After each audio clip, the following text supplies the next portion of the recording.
Afghanistan, 2009. You never forget your first winter in the mountains. Cold here isn't just temperature, it's a weight. It slides into your bones, stays there, and makes you wonder if warmth was ever real. Our unit was stationed near a remote village in the Shar-e-Golgola region. Patrols were the same each day. Same dusty paths, same wary eyes from behind shuttered windows. But one afternoon, I noticed something new. A boy, no older than 10, standing in the open, watching us. His hair was dark and messy, his face streaked with dust, but what caught my eye was the white scarf wrapped around his neck. Bright, clean like it didn't belong to this place. I gave him a wave. He didn't wave back. The next day, he was there again. And the next, always the same spot, always the same scarf. On the fourth day, he stepped forward as we passed. In his hands was a small piece of bread. He held it out toward me. "Chai?" he asked. Not quite the right word, but I knew what he meant: food. Offering. I took it, nodded, and handed him a granola bar in return. The smallest smile flickered across his face before he ran off. A week later, as we were gearing up for a sweep through the valley, I found the white scarf folded neatly on my pack. Under it was a note, written in shaky English. Asterisk, asterisk. No-go road tomorrow. Asterisk, asterisk. I told the CO. He didn't buy it. Said locals spooked easily, didn't trust us, probably just trying to keep us away from something. The next morning, the convoy hit an IED on the planned route. 2 vehicles gone. 4 men dead. I didn't see the boy for 3 weeks. It was late February when he returned. Snow had melted into thick mud, and the air smelled faintly of smoke from distant fires. I was on sentry duty when I spotted him at the edge of the village. The scarf was back around his neck. This time, he didn't wait for me to approach. He walked straight up to the wire, eyes locked on mine. "You go home soon?" he asked. "Maybe," I said. "Why?"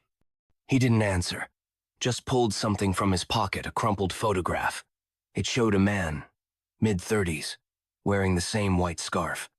The man's eyes were hard, his jaw tight, but there was something familiar about the way he stood. The boy tapped the photo, then tapped his own chest. "Baba." I nodded slowly. "Your father?" He nodded once. Then he pointed toward the mountains and drew his finger across his throat. I didn't know if he was warning me about his father or warning me for his father. Either way, it made my skin crawl. That night, we ran a recon mission into the hills. The target, a suspected weapons cache tied to Taliban movement in the valley. We never found the cache. What we did find was a campfire, still warm, 3 sets of footprints leading toward the ridge. One set was small, child-sized. The next morning, the boy was gone again. 2 weeks later, we walked into an ambush just outside the village. Gunfire from 3 sides, RPGs lighting up the hills. The firefight lasted nearly an hour before air support broke it. We lost 2 men.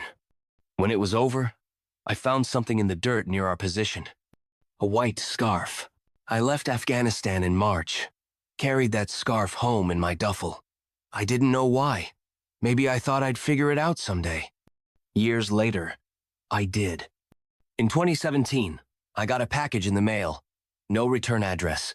Inside was a small envelope and a printed photo. The photo showed the boy, older, now maybe 18, standing in the same village square.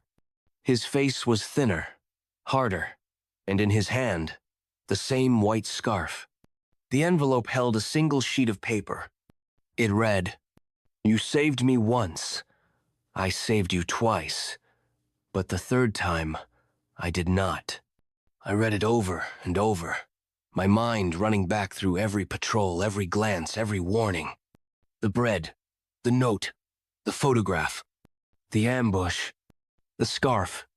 And then it hit me. The man in the photo he'd shown me wasn't just his father. He was the commander of the local cell we'd been tracking that winter. The boy hadn't been warning me about his father. He'd been guiding me away when it suited them, and straight into the fight when it didn't. Every time I thought he was saving me, he was playing both sides. One last line was scrawled in smaller writing at the bottom of the page. "I will see you again." I don't know if it was a threat or a promise, but I keep the scarf locked away now. And I check my mail more than I used to.